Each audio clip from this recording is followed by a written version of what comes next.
Grimm's Garage here, and welcome to another episode of the NECA unboxing. And for those who voted, thank you. There weren't many, but for those who did, I appreciate your patronage and your opinion. And I appreciate that your opinion conforms to mine. I love Puppet Master. I'm glad this one won. So we have both of the sets here. We've got the Ultimate Blade and Torch and the Ultimate Tunneler and Pinhead. This one I got from my local Target for about $32 plus tax, US. The other one should have been the same price, but I could not find it locally, and I panicked. Seeing it all over the internet, mostly double the price at the time. So I found it on GameStop, and me being an avid GameStop patronage, I went there. Instead of going on the website, I went to my local shop, which they're familiar with me, and they were able to order it for me and have it sent to my house and incorporate some of my membership discounts and coupons, so I actually got it less than the original $32 price tag. So I was very ecstatic about that.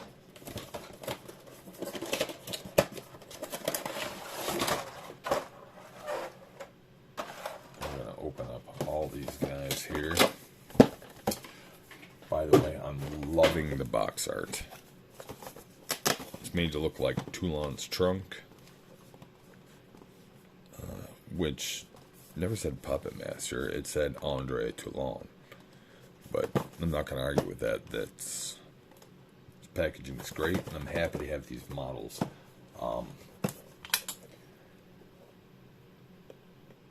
Admittedly, I don't have any other Puppet Master toys other than a 12-inch blade, originally released from Full Moon. Full Moon did originally release a figure series in a similar size, and what was that, late 90s? It was in the late 90s, and I did have a full set of the standard series, 2 gold variants, and 2 blood spatter variants. Anyway, I love them. I cherish them. It's another victim of us having to sell things to make it by, due to family tragedies and medical issues. But anyway, I'm going to start off with this fellow right here, Pinhead. The only true Pinhead in the horror world. This fellow was intentionally named Pinhead, unlike Doug Bradley's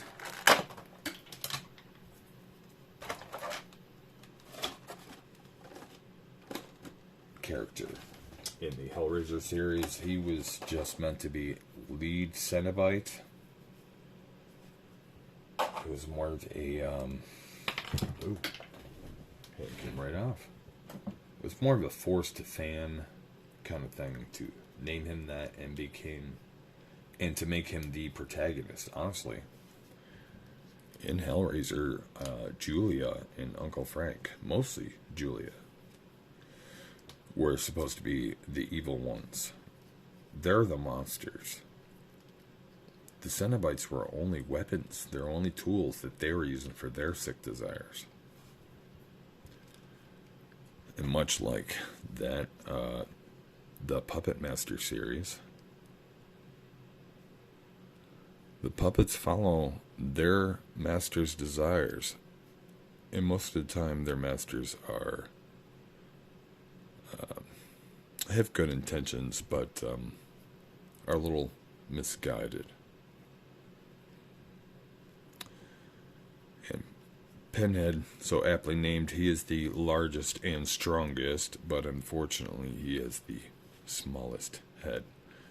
Which, I gotta admit, I'm disappointed his head does not dislodge, because it does happen in one or two films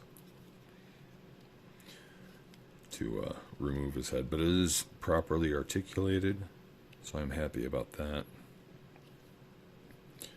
We got two punchy fists here. I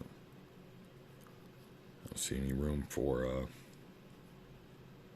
accessory insert on these hands, but he is very well articulated. I really love this set of figures. Puppet Master is one of my favorites by far. The first three movies. Fourth and fifth were okay. And then past that, I really fell off. Really fell off. In fact, I don't think I've seen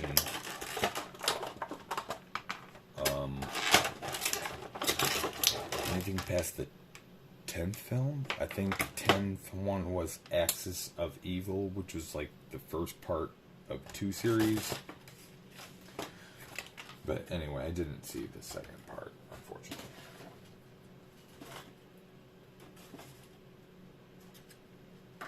But here are his accessories.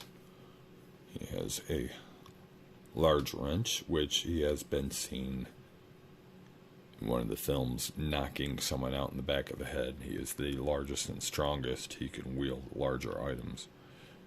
So he does come with these alternative hands.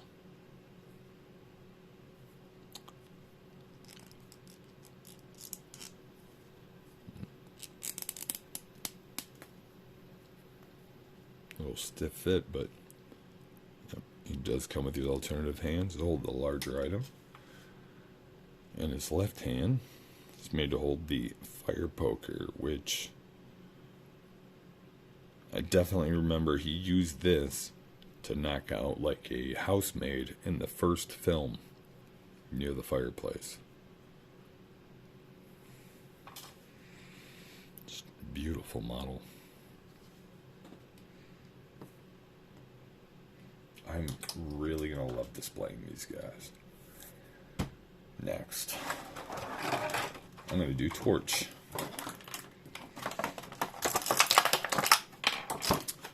Let's see. Oh. He doesn't even have any time. Oh, I was wrong. Changed his clear, so I did not see it.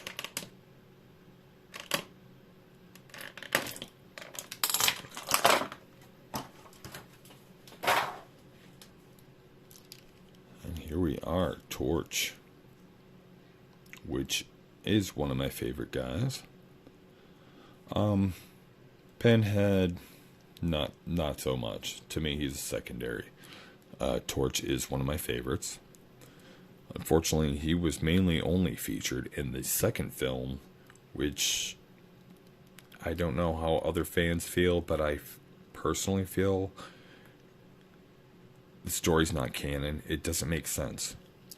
In this second film, apparently the spirit of Andre Toulon, the puppet master, wants to transfer his body into a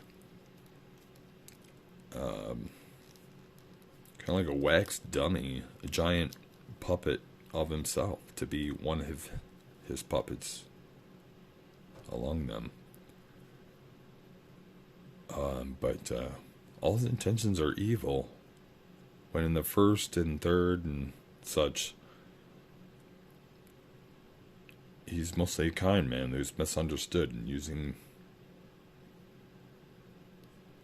using these spirited, power-driven puppets that were formerly his friends for good, although in destructive means.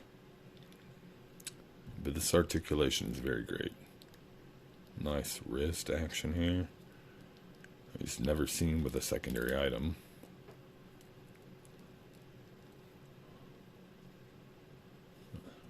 Four point articulation on the arms. Now, this is just a socket. And the only accessory he came with was a giant flame. There you go. Torch someone up properly. He does have the articulated jaws you've seen, with his bullet teeth. Now as far as I know, they did not go into his personal backstory. I don't remember him. They did go into him. I think he was a truck driver or garbage truck driver that helped smuggle Jews out of containment camps or something like that. So Andre Toulon had put his body into one of his puppets to continue to help people because he had a good soul and wanted to continue on fighting. That is one of the points of being able to become a puppet, is that your soul wants to stay alive. So I assume it needs to be in purgatory, still here on Earth. Next we have Tunneler, another one of my favorites. This fellow here, he does not have a voice. I didn't specify that. Pinhead grunts once in a while. So does Torch, kind of. I think he kind of does some grunting as well. Like, that's about it. No vocals. None of them really have vocal parts. They all have different... they're still guttural, throaty noises, but none of them actually speak. He was tethered in there.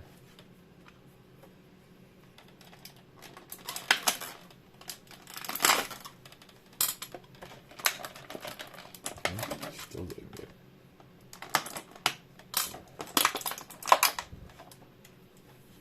But anyways, yeah, Tunneler's a great guy. I don't recall his backstory as well. Unfortunately, he does look like a Nazi soldier. Although this outfit is more green, although I'm usually seeing him in a darker outfit, so maybe he's not a Nazi soldier. But one way or another, he is a soldier. I always assumed a Nazi soldier. Former, at least.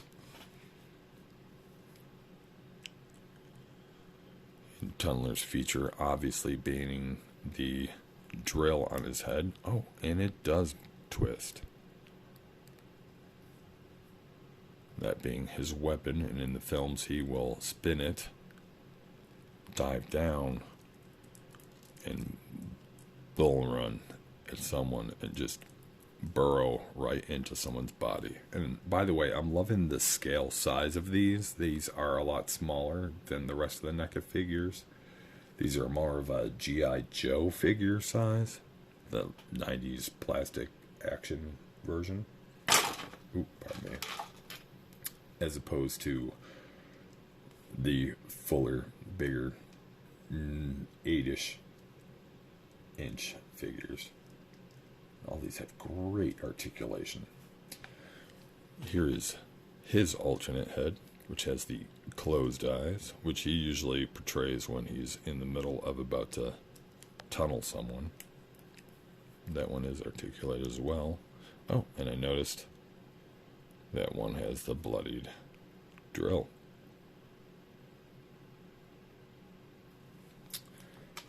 He also comes with an alternate hand so that he can wield a pickaxe, which, to be honest, I don't recall him ever wielding a pickaxe. But if so, I would assume the second film? No, third film. Third film. Wow, this guy... I'm loving all the articulation on these things. These guys are going to look wicked sick in some posable themes. take some time. It'll get done at some point. We also have a pair of hooks connected by a green string. And they look fish hook scale to us here, but in the film they were like meat hook sized, like people meat hook sized. And all the puppets in the third film use these to puppetize a human being. They threw ropes over a chandelier and hung up a Nazi soldier. This comes with like a little nice little gun. Which I also don't specifically remember seeing him wielding, but I recall seeing photos of it in promotional items. And a bottle of, oh my gosh, I almost called it reagent, which I think is the name of the fluid in Reanimator, but it's similar fluid. A brain ingredient derived fluid that helps, it's their fuel. The bodies are simple, like,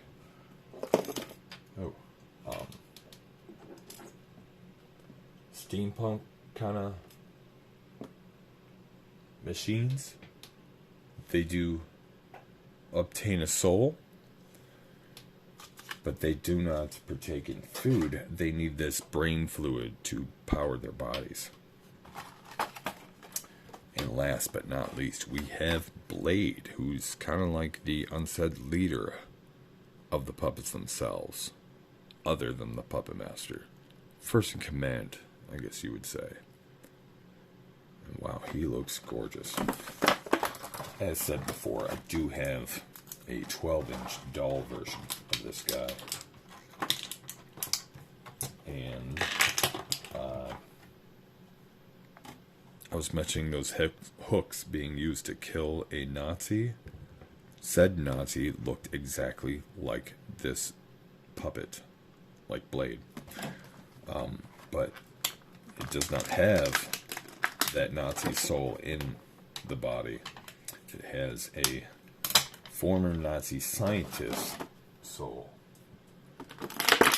who realized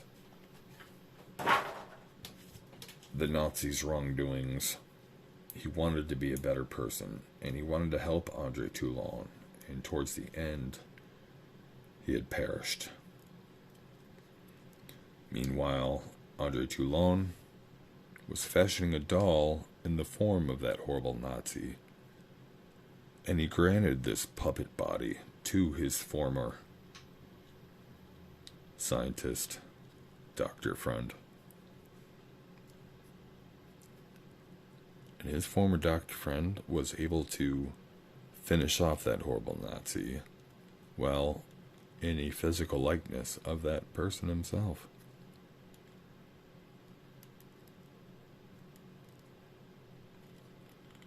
Beautiful articulation on all these, as usual. These are great.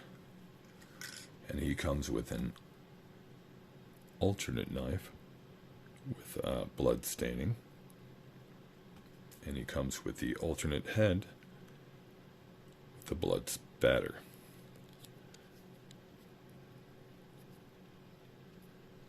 I kind of wish the alternate head, one of them had no spikes in the eyes, because no spikes is how he usually looks.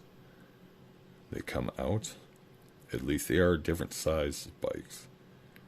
Regular ones are slight, where the blood spattered is more ejected.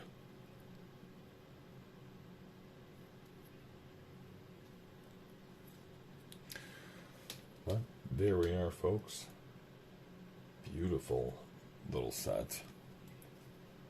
I hope they continue with this series, because these are absolutely gorgeous. I would think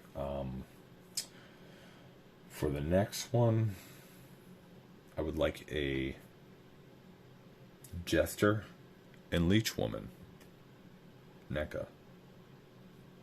Please make that happen. And with that, thank you all for joining me today. I hope you'll join me again soon. And I hope you all have a good night.